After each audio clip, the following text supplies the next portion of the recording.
Did you go to Cal Cities, Jean? Yeah, our whole council did. Oh, okay.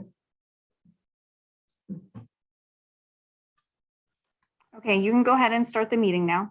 Okay, thank you. I'll call the meeting to order at 4 o'clock. This is a meeting of the Project and Services Committee of LAVTA. Can we have a roll call, please? Yes, Director Brown, Here. Director Halbert, Here.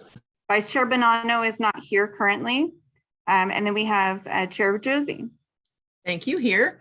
We have a quorum. Excellent. Do we have anybody from the public to speak? Jean? Yes. Gina is here. She's over as an attendee. Bear with me for a minute. I'm going to promote her. Wonderful. Thank you. Gina, can you just state that you're here? Yes, I'm here. Thank you. Wonderful. Thank you. Do we have any members of the public wishing to address us? There's nobody here as an attendee in this meeting, and I did not receive any comments via email today. Okay, thank you. We will move on from public comment to minutes of our last meeting on August 23rd. Is there any discussion on the minutes? Seeing none, I'll entertain a motion. Move approval. Second.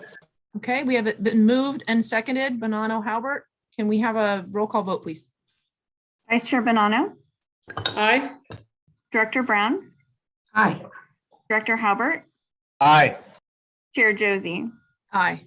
Motion passes. Thank you. We'll move to item 5, which is the FTA triennial review. The staff report? Okay, every 3 years, LAVTA and all FTA recipients of FTA funds are required to go through a triennial review. It's a very big deal. It's one of those things where if you tell someone at another agency, oh, we have our triennial review, they're like, oh, we won't bug you for a few weeks. We are normally given 6 months to prepare for it. However, because of COVID, they were way behind. They gave us 1 month to prepare. We uploaded over 10,000 documents. It was 3.5 days on site. It was virtual, but just intense questioning the entire time. There are 21 areas. 3 were not applicable. We had deficiencies in 2 areas, one in financial capacity and management, or management and capacity, and one in procurement. Fairly minor findings, all things considered. They were items that had been reviewed in the past. We, obviously had our last triennial 3 years ago. We had our triennial 6 years ago by the same person who did this one. And these were things that were reviewed in the past, but not found to be a problem.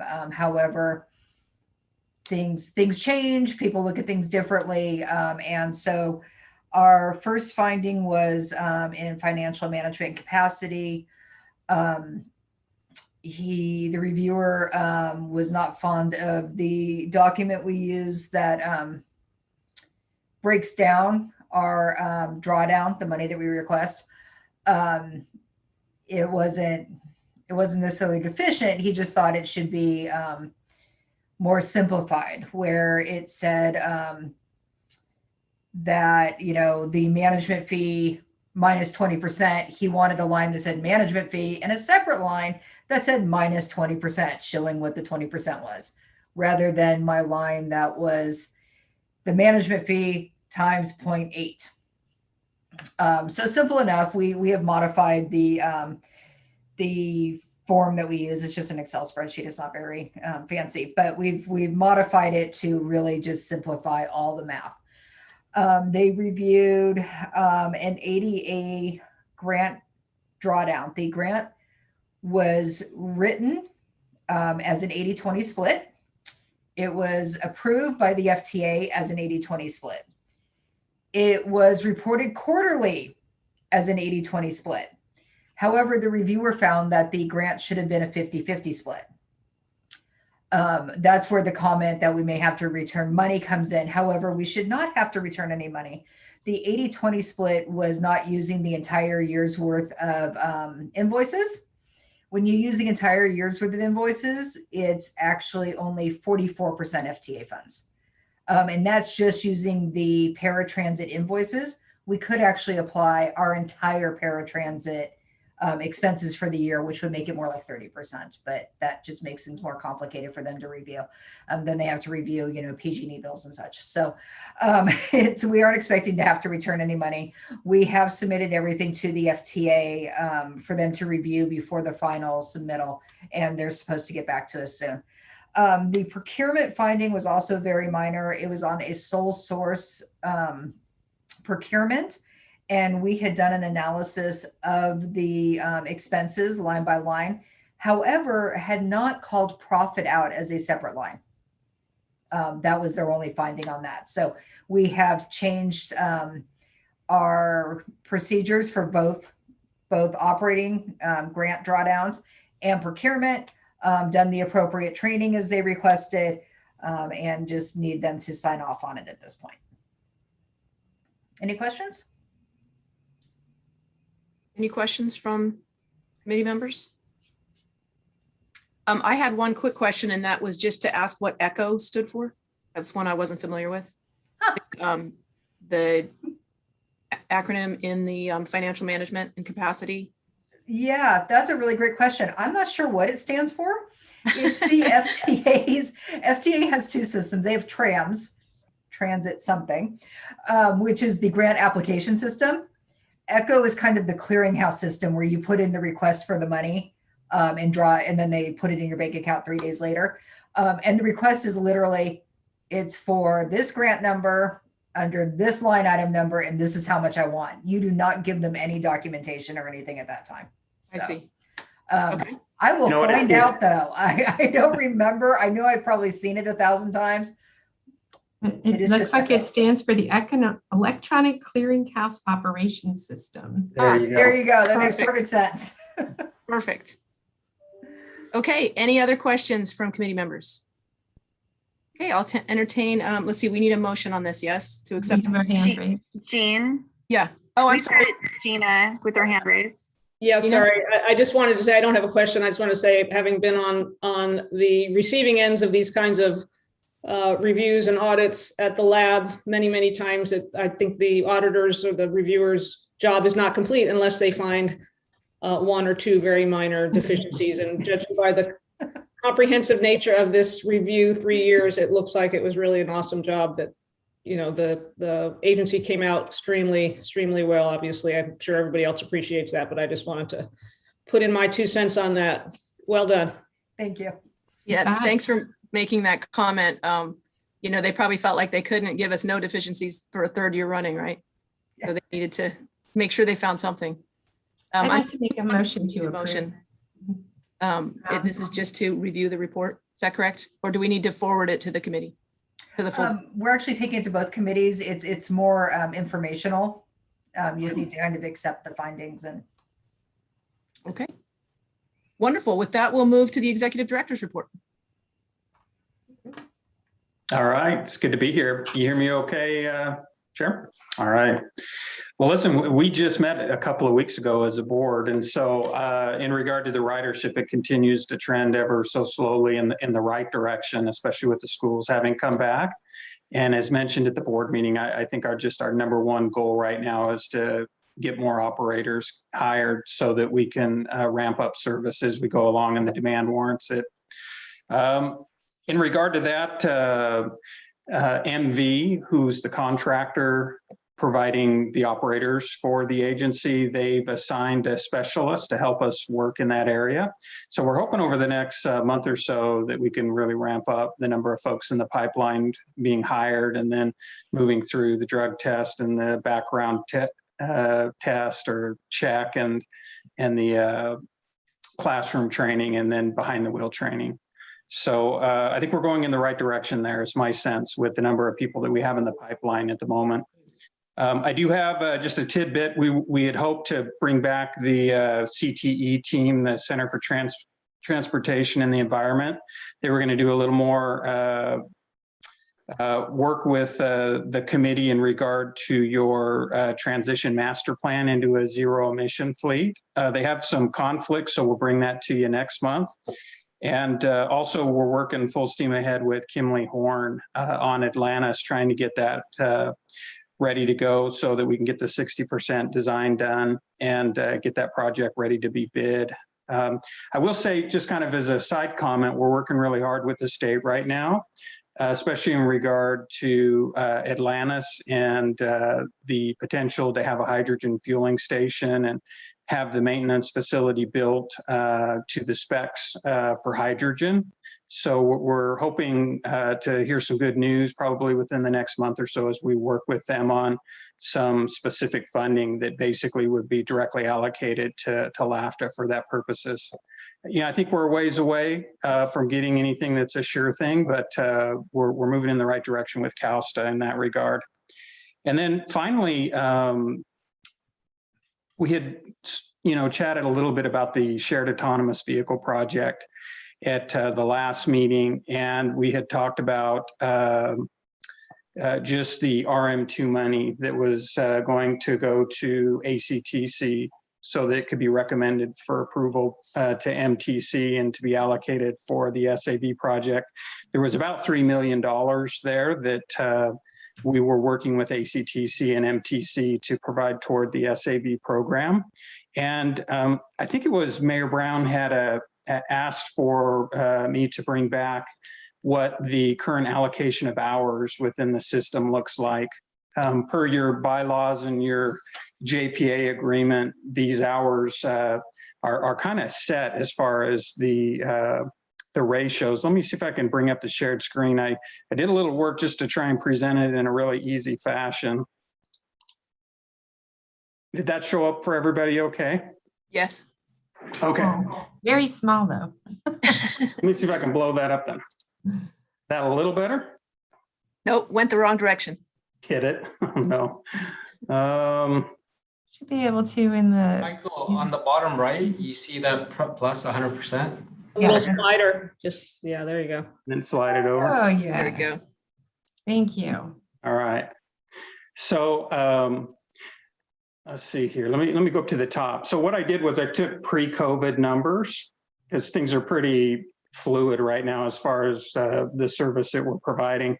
So I took the fall of 2019, and basically the way this works is you have your different population numbers in your total population. You have the percentage of that total population, and what your bylaws or your JPA agreement says is that the number of hours, these revenue hours here, and the percentage of revenue hours, they should be within a range, 15% below that 27.4 to 15% above that 27.4, for example, with the Dublin line item. So you'll see that I actually put the range over here on the right-hand side. This is 15% below that number and then 15% above. And so the hours and the percentage of hours needs to fit within that range. And so what you see here is Dublin in the fall of 2019 was below the range. And so the board has moved forward, and your JPA agreement allows for the board to move forward with that number outside of the range, but that the board would need to take action recognizing that it was outside the range. You could see Pleasanton is kind of on the upper end of the range, and Livermore is certainly on the upper end of the range. So the question became, and as we have been working on this SAV project, we were looking to acquire funds and then be able to add funds into the Dublin project. It was one of the reasons why we were pushing and had this project in Dublin, knowing that once we got the project down to where it was functioning well and revenue service, we could take that and pattern it and put it in other spots within the service area of the agency. So what I did was I took those same numbers from the fall of 2019 and I put in the SAV service hours in Dublin once we get the last phase of the SAV project up and going. And you can see here it bumps the weekly revenue hours for Dublin and then remains constant, the Pleasanton and the Livermore numbers. And you can see then how it reacts within the range. It's just below the bottom piece of the range. And then, of course, it reallocates a bit as S goes up, these two go down, and they comfortably are within the range continuing forward. So, you know, I really think there's some policy level discussion coming up as far as how you want the SAV project to materialize that last phase and then beyond. And then I think certainly as we're looking quickly, probably in the near future, to do a short range transit plan, it might be another opportunity in general to just take a look at the revenue hours in each of the community and spot some opportunity to better balance those revenue hours. But I'll email this out to you. I put it together this afternoon, basically. Cyrus certainly provided a lot of help for that from our planning department. But wanted you to just kind of get a feel for how those numbers look. And with that, I just knowing that there's a lot of work going on, and would be happy to answer any question in regard to any of the projects we have, or in regard to this SAV project and the hours and how they're currently utilized in each of the communities. Great, thank you. Mayor Brown, you had a question? Yes, I did. Thank you. Michael, thank you for presenting this, because I think it's important, especially for new members who may not be aware of this ratio of balancing, which is so important because obviously Wheels serves all three cities. But what about the Uber Lyft option? So since when we were looking at expanding the fixed route into Dublin, there were so many areas it was difficult to serve through fixed route that we went to that blend of Lyft and also I want to make sure it wasn't just fixed route, but it was also dial a ride was in those numbers. But are those numbers reflecting this business contract that we have with Lyft and with other driving services? You know, that's a really good question. That was part of the equation back when we did our last short range transit plan, was knowing that Dublin was a little under on the revenue hours, but we did have Go Dublin for the residents there. You know, since we have expanded that program from Go Dublin to Go Tri-Valley, so it is available throughout the entire service area. Let me come back and I'll show you how that's doing, that program's doing.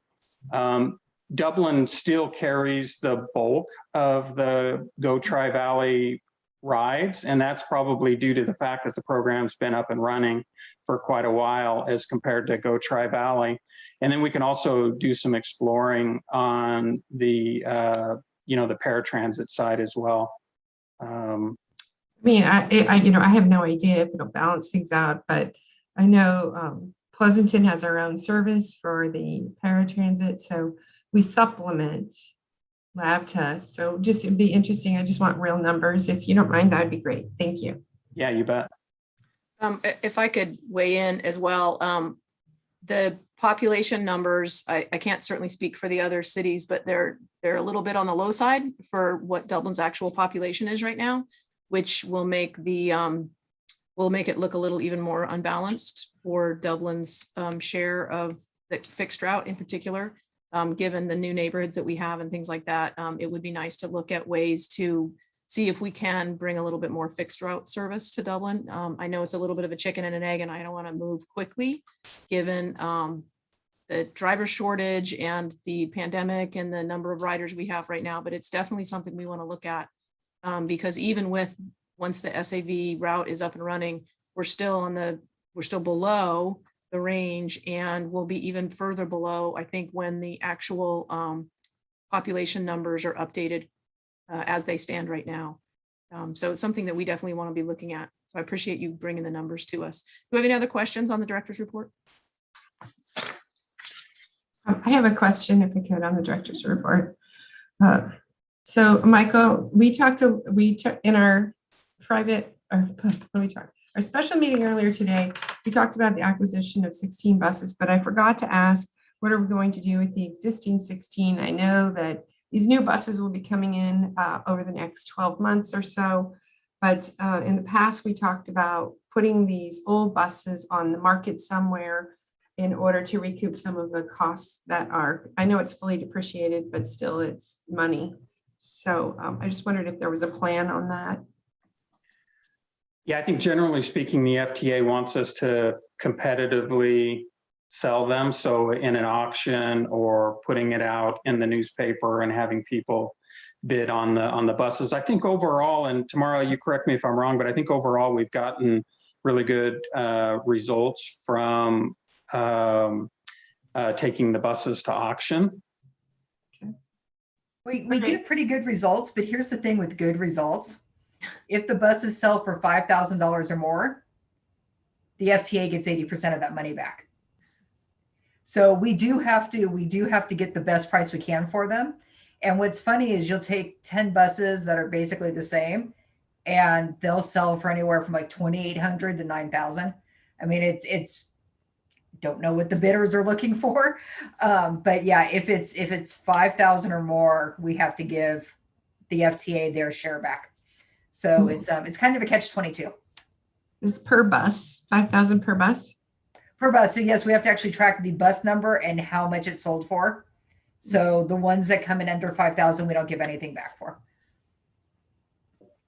We don't give any, right. So it's like taxes. The more you make, sometimes you have to give some to the government. Exactly. They consider that they continue to have a interest in the vehicle because their money was used, but only if it sells for 5,000 or more. But the beauty thing is that the FTA money seems to be coming back to us. So it's not a total loss anyway. All right. Thank you. Director Bonanno.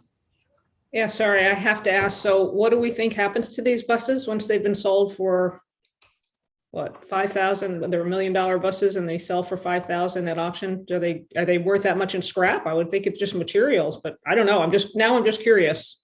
Someone has an idea of where they end up. Will we see them on the highway as turned into RVs or something, or just to the scrap yard? No, they tend to, the way we used to sell them, they got purchased literally for scrap. They purchased them at scrap prices.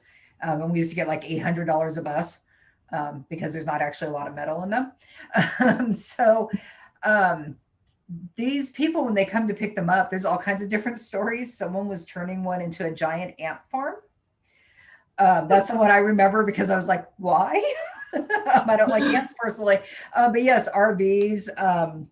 In the past, some have gone to Mexico because the one thing is that when you buy them, you're still, although these are hybrids, the new owner is still required to follow CARB rules. So when we had the older diesel buses, those all ended up in Mexico because you really couldn't sell them in California. But these ones, yeah, they get used for all kinds of things. We had a gentleman who bought a few. He had a volunteer group of young people with special needs who did dance performances, and they turned these into their travel buses. So they all kinds of things that they suddenly become. You may see them on the road, but they are required to take our branding off of them. Okay, thank you. That's sort of what I expected. I was just curious to hear it. Thank you. Okay. Any other questions? All right, seeing none, we'll move on to item 7, which is preview of upcoming Project and Service Committee agenda items. Anything that you would like to highlight? Well, I think that ZEB master transition plan is probably your big item coming up. And then also we'll really get into the short range transit plan. I think we're starting to come out of the recovery enough, at least to where we can get maybe a 5-year window and make some projections and do some planning. So we'll bring that to the PNS as we start working with our consulting team again on that short range transit plan. Wonderful. Actually, I do have another question. When you said coming out of the pandemic, are school tripper numbers coming pretty comparable to last year? Or are they still a little down? Tamara, have you seen those stats lately? I remember Tony brought that stat to a previous meeting, but well, unless you've got it tomorrow, I'll probably need to go back and look. Yeah, I think it was just under. I can't give exact numbers, but the last I looked, they were still down. Yeah. But they're not nearly as far down as the regular fixed route system. But in a way, we're happy to have them down a little because although social distancing isn't required, we used to, put 60 plus students on a bus, and now it's closer to like 40. So we're okay with that. We suspect that at some point before the end of the year, they will continue to go up throughout the year. So they may not hit all the way where they were before COVID, but they're definitely getting closer. Okay. Yeah, I'll Staff send out report. an email and just fill in that statistic for you. Wonderful. Thank you. Yeah, if I could, the staff report states you're at 3,500 for the month of September and from 1,500 in July. So if we go July to September, that's approximately 2,000 riders per day. I got to think some of those are student riders, right? I know Yeah, that's extrapolation. bit. Mhm. But I don't remember the exact student ridership from last year or 2 years ago. No. Oh, last year was terrible. Yeah, I meant 2 years ago. I meant 2 years. Thank you. Okay, great. Thank you. Any matters initiated by committee members?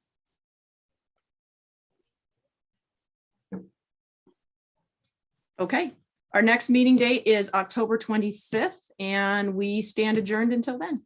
Thank you. Thanks, Thanks. everybody. Thank you all. Thank you.